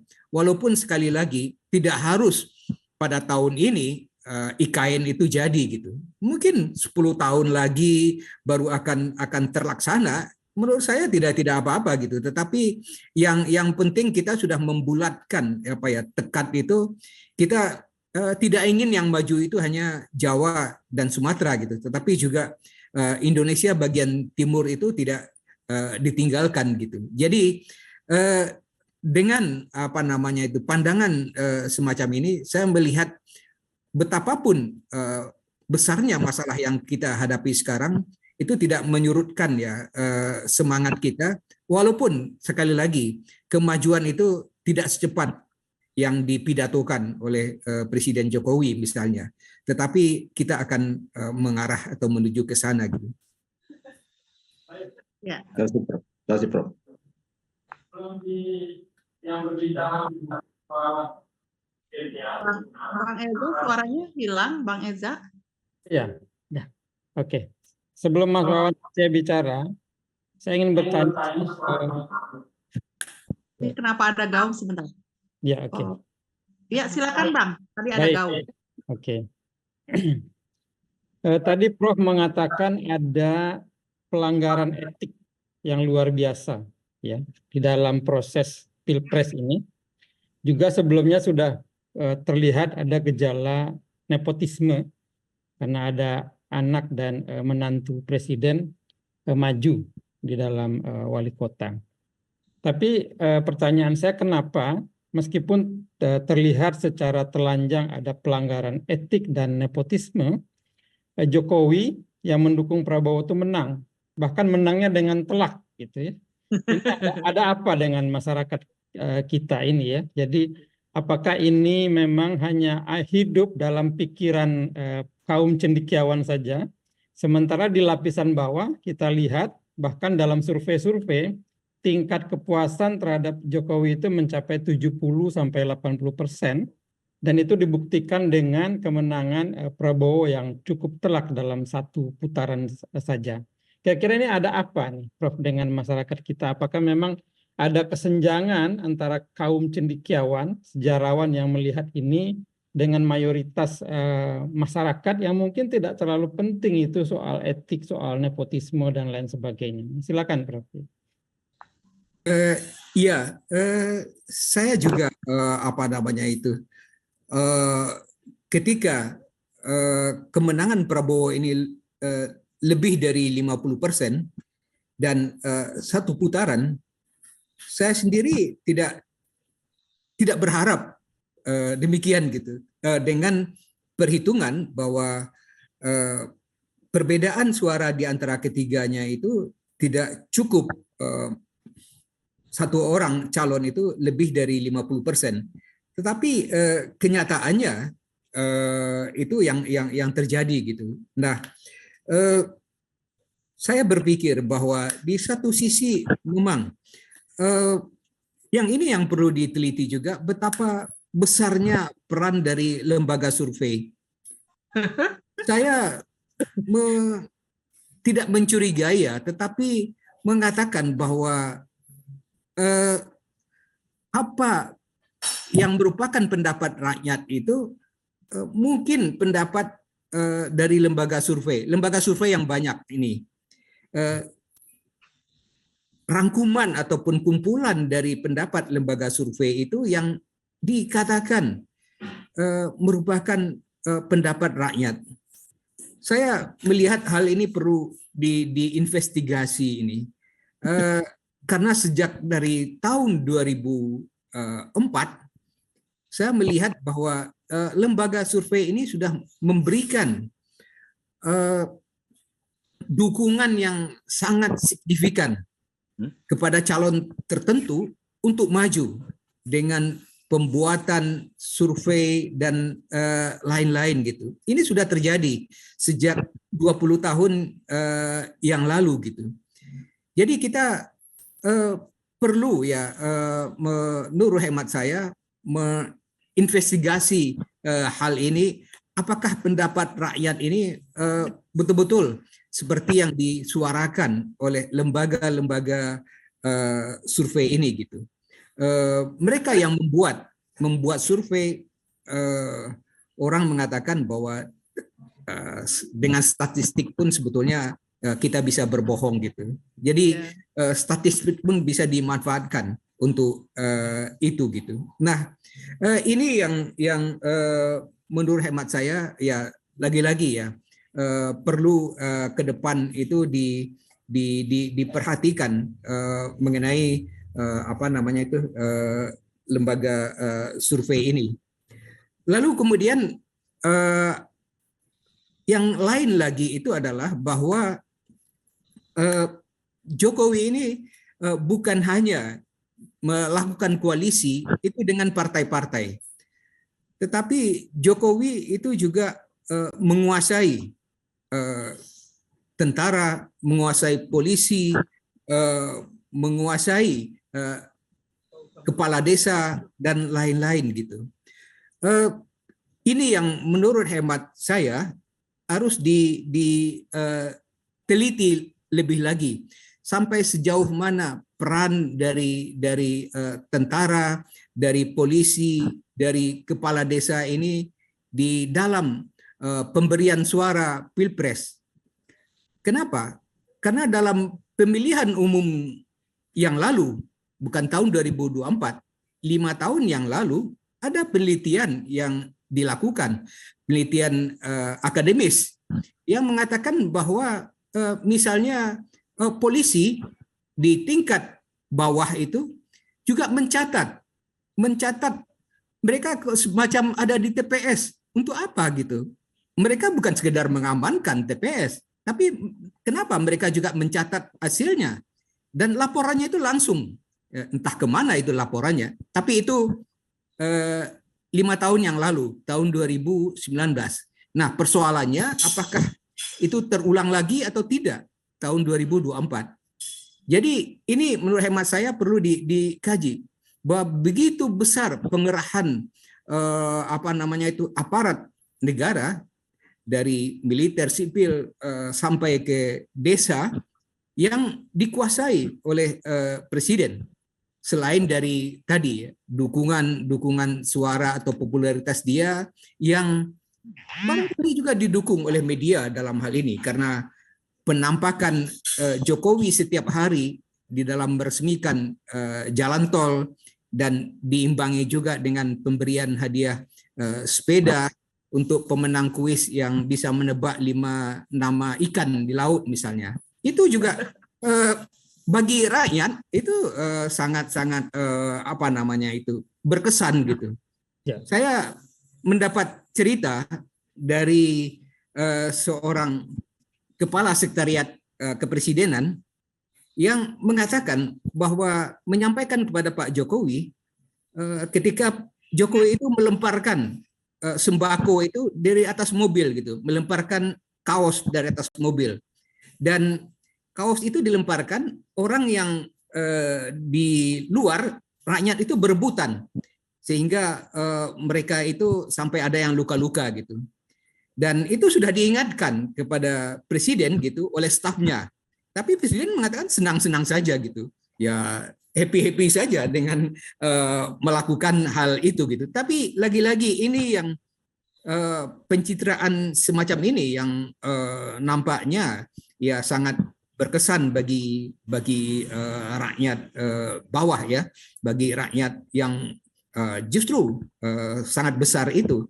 Nah, ini yang dilakukan dari hari ke hari, dan menurut pandangan saya ini akan berakhir pada tanggal 20 Oktober. Ya.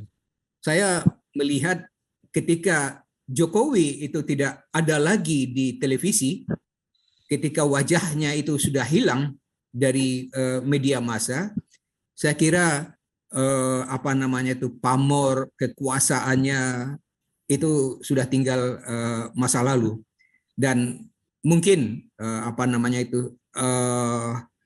Prabowo dengan Gibran yang akan melanjutkan pemerintahan gitu tanpa Jokowi. Dan kita tahu bahwa di dalam sejarahnya juga bahwa wakil presiden itu tidak akan memperoleh porsi kekuasaan yang besar gitu sampai sekarang gitu. Jadi dengan catatan demikian ya kita melihat bahwa di satu sisi peran Jokowi itu sudah berakhir pada tanggal 20 Oktober, dan saya sebagai sejarawan itu nanti akan mencatat apa yang terjadi setelah itu. Apakah Jokowi itu kembali ke rumahnya yang akan dibangun di Karanganyar, kembali menjadi pengusaha mebel atau semacamnya. Mungkin itu satu catatan yang positif menurut hemat saya kalau itu dilakukan. Beliau tidak cawe-cawe lagi dalam bidang politik, ya silakan. Misalnya ada anaknya ataupun mantunya yang mungkin masih menjadi pejabat di pemerintahan ya, tapi pejabat yang tidak terlampau tinggi juga gitu untuk gubernur pun juga wali kota ya, kecuali wakil presiden yang. Terima kasih. Terima kasih. Prof, kita Makasih ada. kita maaf ya, lanjutkan Prof. dengan Mas Wawan Susetya. Wawan Susetya, silahkan Mas Wawan.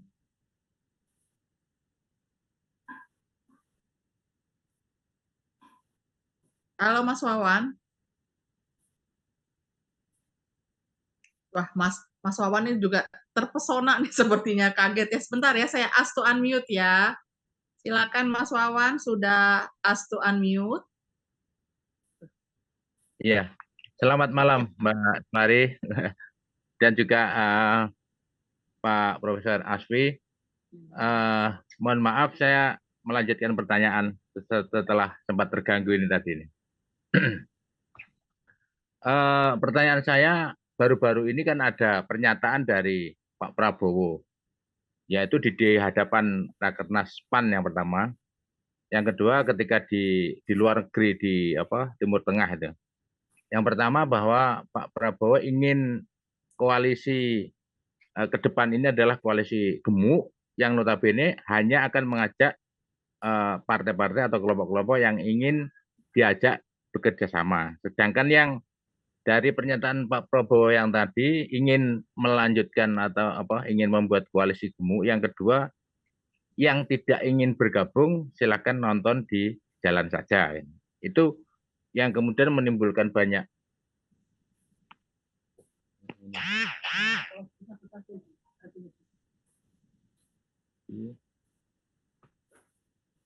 Ya, Mas Wawan silahkan. ya. Kemudian yang kedua, Wah, ini apa ya?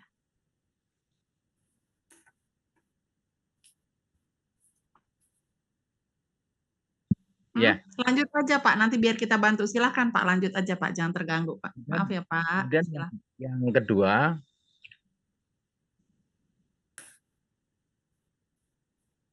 pernyataan Pak Prabowo ketika di Dubai luar negeri bahwa beliau ingin menunjukkan sikap yang asli, sikap jati dirinya yang asli gitu.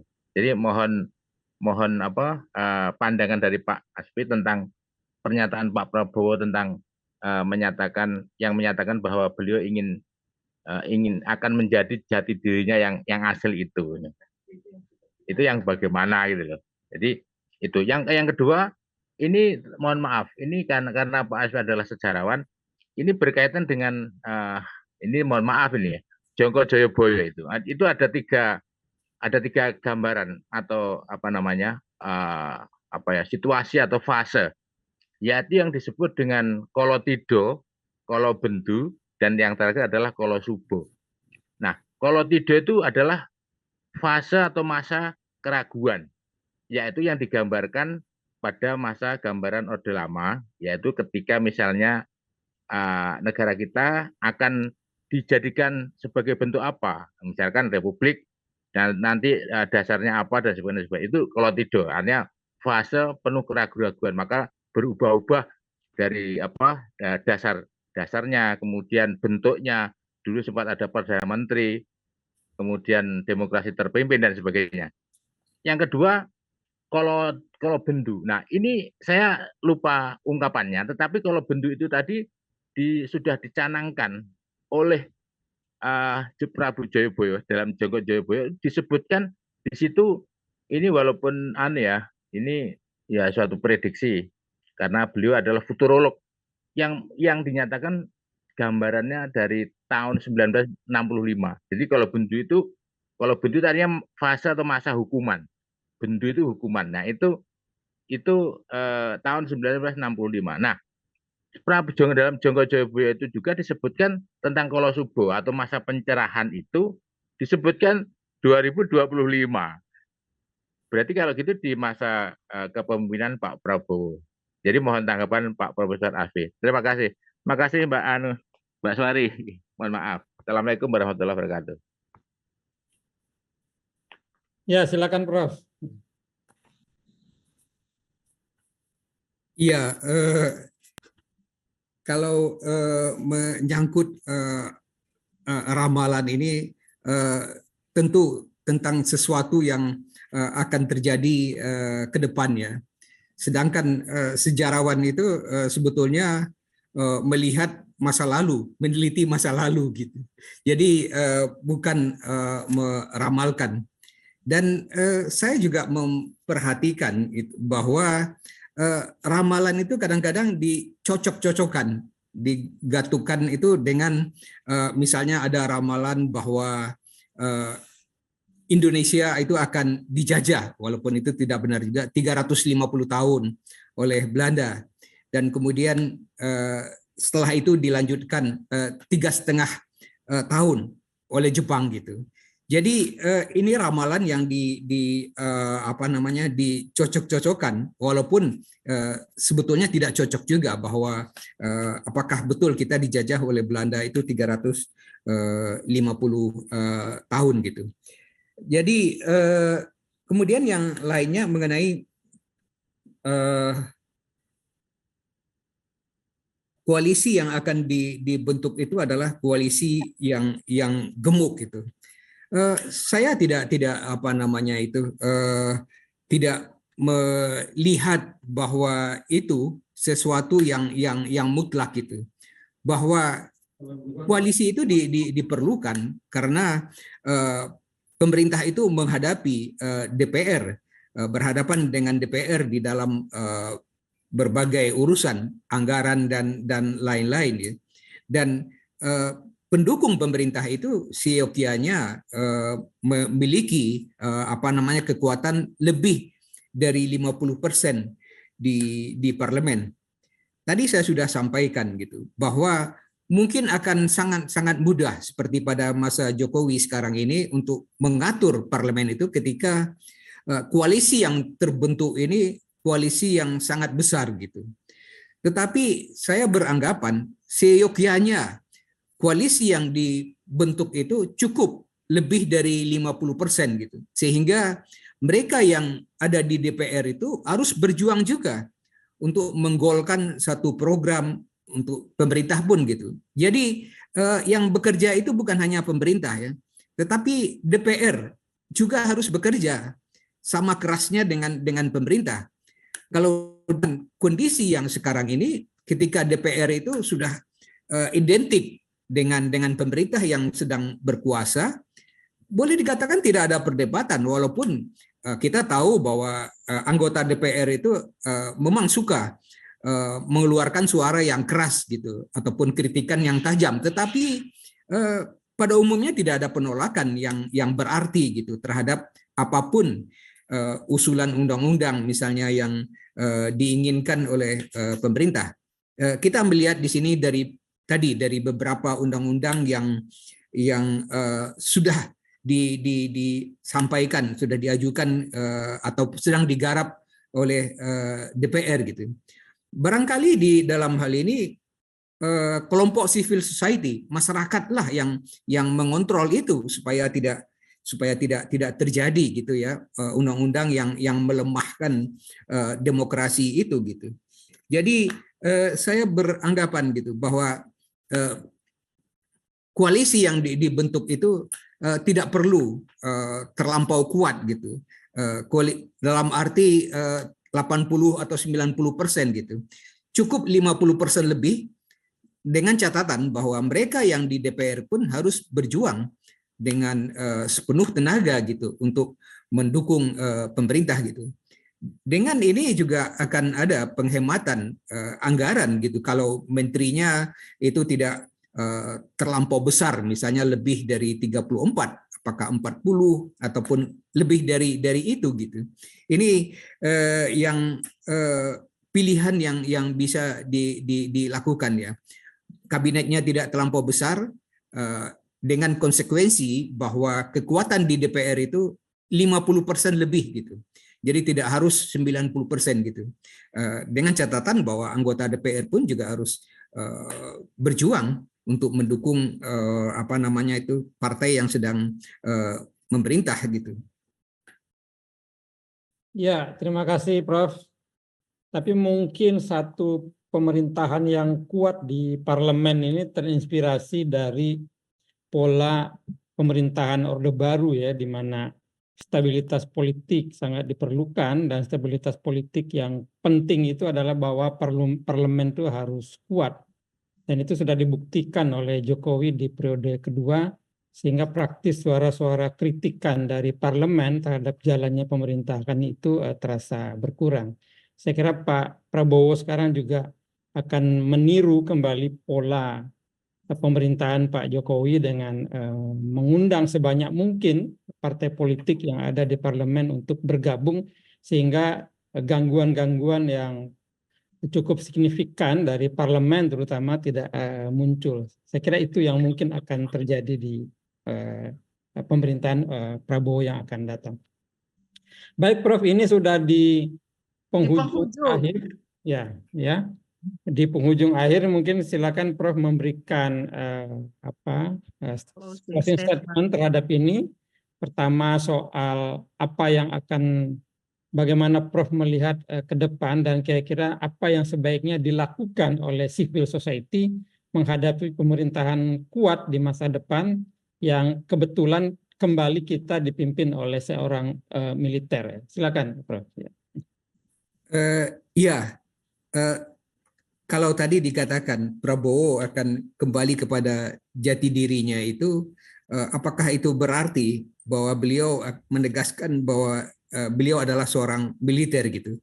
Tapi tentunya seorang militer pun juga bisa seharusnya ya bisa melakukan atau melaksanakan demokrasi itu. Nah, saya di sini menaruh harapan itu kepada masyarakat luas,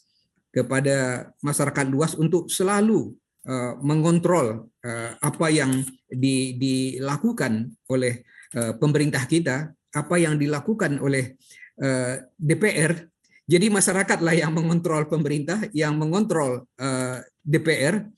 Kalau terjadi upaya-upaya untuk melemahkan demokrasi, upaya-upaya untuk mengurangi pemberdayaan hukum, upaya-upaya yang membuka peluang kepada nepotisme dan lain-lain. Saya mempunyai harapan bahwa presiden yang baru itu akan mengusulkan undang-undang kepresidenan, karena presiden pun juga harus ada batas-batas kekuasaannya secara tegas, secara jelas gitu. Dan tentu hal ini tidak menyenangkan ya bagi seorang presiden, tetapi seyogianya masyarakat harus mendesakkan. Harus ada undang-undang kepresidenan yang mengatur tentang batas kekuasaan presiden itu, bahwa dengan tegas itu bahwa pemerintahan itu 2 periode gitu. Jadi tidak ada lagi wacana akan tambah menjadi 3 ataupun ada tambahan beberapa tahun dan lain-lain. Selain itu juga hal-hal yang menyangkut apa saja yang bisa diputuskan oleh presiden gitu. Jadi ini harus dibuat. Selain itu saya juga mengusulkan, dan ini pernah lama menjadi perdebatan, bahwa presiden yang terpilih itu harus mempunyai jeda waktu, misalnya 5 tahun, bukan hanya presiden ya, tapi gubernur dan lain-lain harus ada jeda waktu 5 tahun jika istri ataupun anaknya itu mencalonkan diri. Jadi ini tidak membuka peluang bagi seorang presiden, seorang gubernur misalnya untuk cawe-cawe membantu istri ataupun anaknya. Itu harus ditegakkan di dalam aturan. Bahwa di dalam sejarah di Indonesia pun di luar negeri memang ada keluarga atau famili yang memerintah, yang menjadi presiden ataupun yang menjadi menteri, tetapi harus ada batasan yang tegas di sini. Harus ada ketentuan tentang cawe-cawe itu. Ya, ini yang perlu dilakukan oleh masyarakat gitu. Saya sekarang lebih menekankan masyarakat inilah yang mengawasi pemerintah, yang mengawasi DPR juga gitu. Sudah terbalik. Oke. Prof, terima baik. kasih Prof. Terima Luar kasih biasa banyak. betul ya. Dan diskusinya menarik betul. Jadi kawan-kawan para guru sahabat kita di sini banyak betul gitu diskusi dan pertanyaannya dengan Prof. Asfi Warman. Dan ini menunjukkan bahwa kita semua ini concern dan cinta terhadap Indonesia, dan kita berharap pemerintahan ke depan itu betul-betul yang bisa memenuhi harapan rakyat ya, bukan untuk hanya segelintir orang seperti banyak kritik yang terjadi selama ini. Terima kasih kawan-kawan sekalian. Apakah ada bumper penutupnya, Mas Bayu?